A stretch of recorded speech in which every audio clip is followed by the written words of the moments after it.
Salam dəyərli xərçənglər. Bu həftə xərçənglər üçün çox keşməkeşli, belə enişli, yoxuşlu bir həftə olacaq. Yəni pis həftə olacaq deməzdim. Ancaq döngülər olacaq. İçindəki hisslər üzə çıxmağa başlayacaq. Ətrafındakı insanları yavaş-yavaş tanımağa başlayacaqsan. Sənə iş yerində məsələn özlərini yaxın göstərib arxandan iş çevirənləri, arxandan danışanları tanımağa başlayacaqsan. Bir-bir onları tək-tək üzə çıxardacaqsan. Və bu da sənin auranın yaxşılaşmasına, özünün tam toparlamana çox yaxşı təsir göstərəcək. Ancaq işdə sənə bu həftə uğurlar görsənir. Bəli, rəhbərlik tərəfindən bəlkə də bir tərifnamə alacaqsan.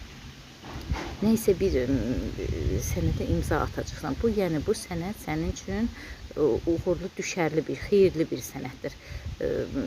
Yəni sənə təqdim olunacaq, bu sənət sənin üçün vəzifənin yüksəlməsi deməkdir. Bəli, bu həftə maliyyədə də az miqdarda da olsa artımlar görsənir. Uzun bir səfər gözlənir sənin üçün.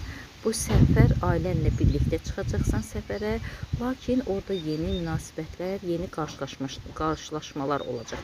Bu qarşılaşma nəysə bir topalıqda görsənir. Elə bil ki, avtovağzal kimi bir yerdəmi, yoxsa kinoteatr kimi bir yerdəmi? Bu insanla sən qarşılaşacaqsan, göz-gözə gələcəksən, amma o sənə heç də yad görsənməyəcək. Elə bil ki, uzun müddətdir sən bu insanı gözləyirsənmiş. Bu bilmirəm sənin üçün bir dost olacaqmı, sənin üçün bir sevgili olacaqmı? Nəysə belə bir mövzu görsənir sənin ətrafında.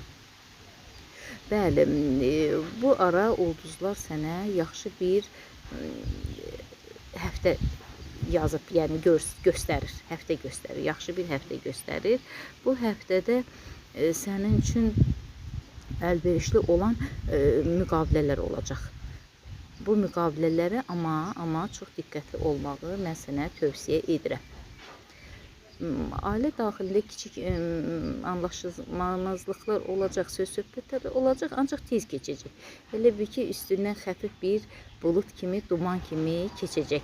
Sən hər işləri öz ağlınla, zəkanla yoluna qoya biləcəksən.